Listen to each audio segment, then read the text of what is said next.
Sobat Troops yang dikasihi Tuhan, Shalom. Berjumpa lagi bersama saya Romo Kristoworus Lukinikasius dalam Tular Tuhan dalam Keseharian. Kita selalu menabur kebaikan di tengah kehidupan. Dalam hidup ini, kadang-kadang dikala kita sakit kita cari Tuhan. Kita mencari Tuhan hanya untuk mengalami kesembuhan, ya gak? Kita ingat Tuhan ketika kita lagi merana, lagi menderita, lagi sakit akut. Maka kita ingat Tuhan dan cari Tuhan, kita sembah Tuhan dan mohon mukjizat dari Tuhan. Saya teringat sekali ya, suatu kali ketika saya bertugas di tanah Papua, di pedalaman sana, tenaga medis itu sangat minim sekali, sangat minim. Apalagi obat-obatan kadang-kadang banyak yang tidak tersedia. Maka ketika saya diutus berangkat ke tanah Papua melayani di pedalaman sana, sebelumnya saya kursus tentang obat-obatan di rumah sakit St. Carolus. Jadi saya tahulah nama-nama obat, kandungan di dalamnya, supaya kalau kami memberikan obat kepada masyarakat, kepada umat, tidak salah, tidak malpraktek. Emang gak punya lisensi juga.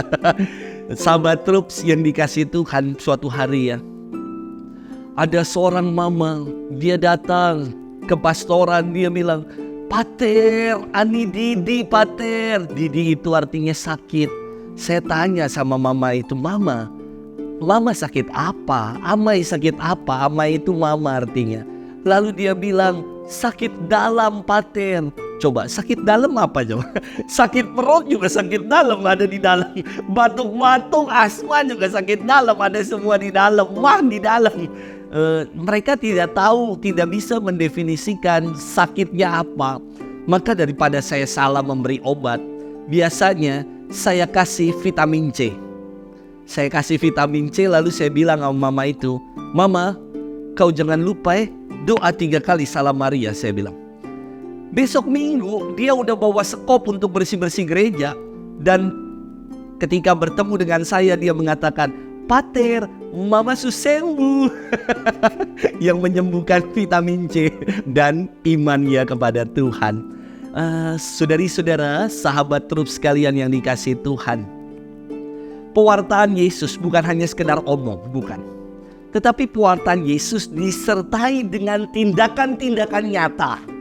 Yang buta dicelikannya, yang buta kembali melihat, yang lumpuh kembali berjalan, yang bisu kembali berkata-kata, yang tuli akhirnya mendengar, bahkan yang mati sekalipun dibangkitkan oleh Yesus. Maka buat saya, Yesus itu sungguh punya kuasa, dan kuasa Tuhan sungguh ya dan amin.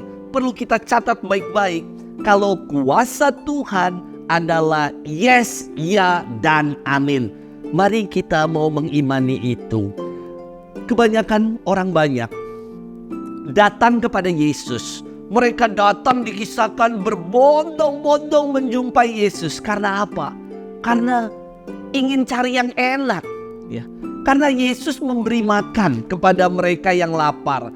Karena yang sakit disembuhkan oleh Yesus.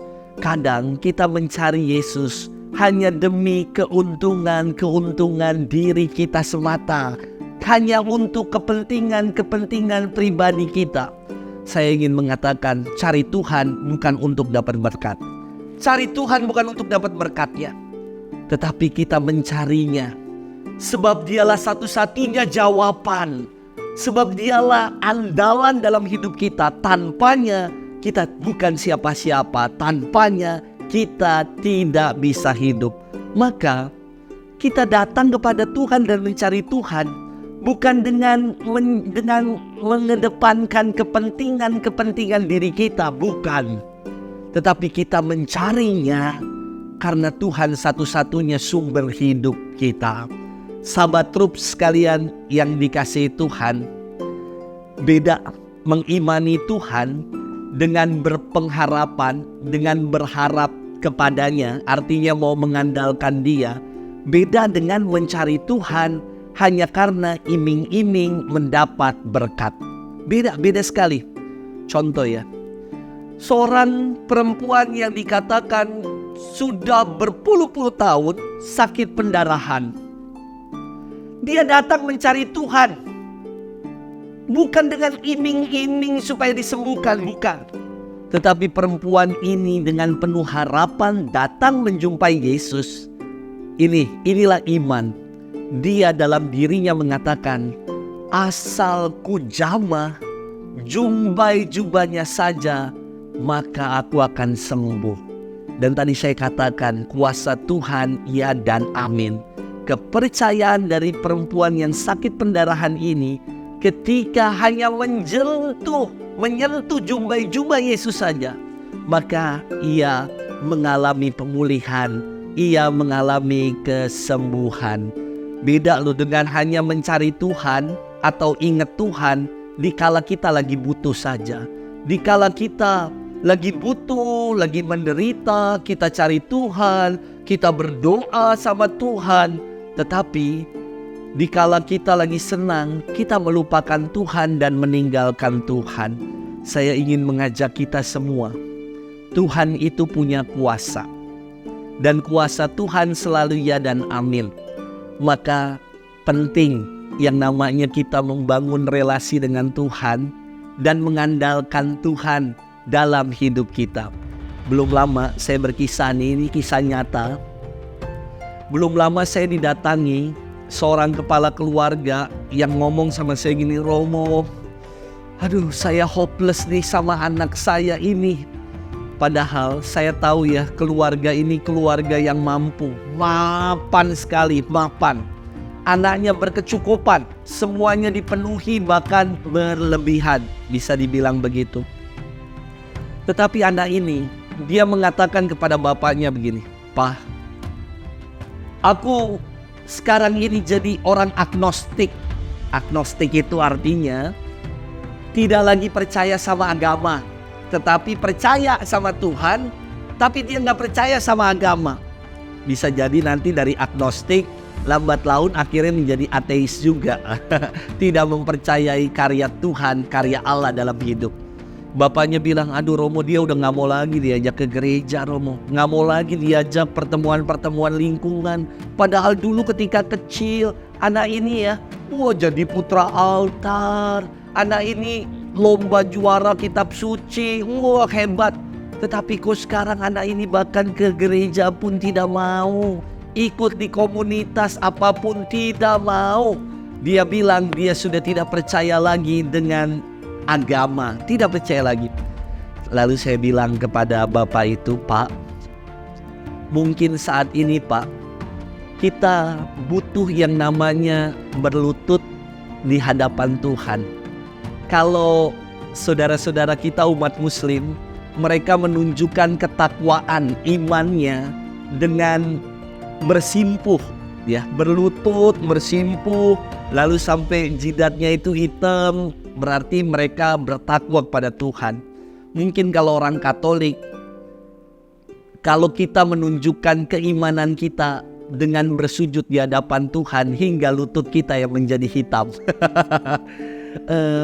Dan buat saya katakan kepada bapak itu ya, Pak, mungkin anak-anak zaman sekarang nggak bisa lagi hanya dicekoki, disuapi kebenaran-kebenaran Allah orang dewasa. Dulu waktu kecil mungkin ketika dia tidak mau makan kita suapin, kita tabok, ayo makan, karena kita tahu dengan makan dia akan tumbuh, dengan makan dia akan berkembang, dengan makan dia akan hidup. Tetapi setelah orang dewasa, ketika orang tua masih menyekoki, menyuapi kebenaran-kebenaran versi orang tua, mungkin anak zaman sekarang akan nggak suka diperlakukan seperti itu. Karena saya percaya sekali dengan sebuah filosofi yang mengatakan ini. Tell me I will forget. You hanya ngomong aja, kamu hanya bicara doang. Anak zaman sekarang bilang, emang gua pikirin, awal gelap. Tell me I will forget. Kalau cuma bicara aja, aku pasti akan lupa.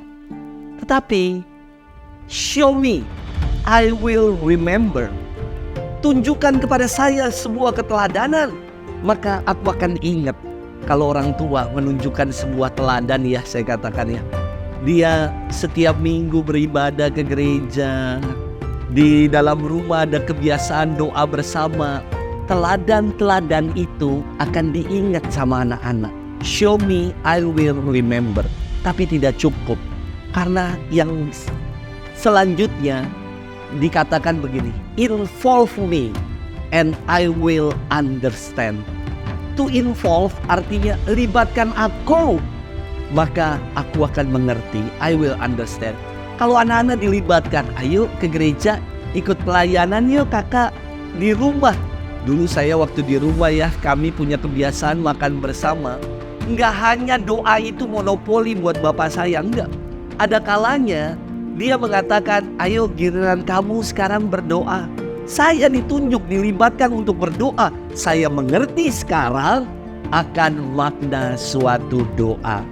Sobat Troops yang dikasihi Tuhan, maka saya ingin mengatakan, mari kita yakini Tuhan sepenuhnya.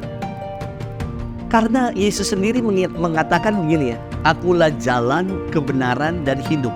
Yesus adalah jalan yang bukan jalan sembarangan, tapi jalan yang benar dan menghantar sampai pada kehidupan.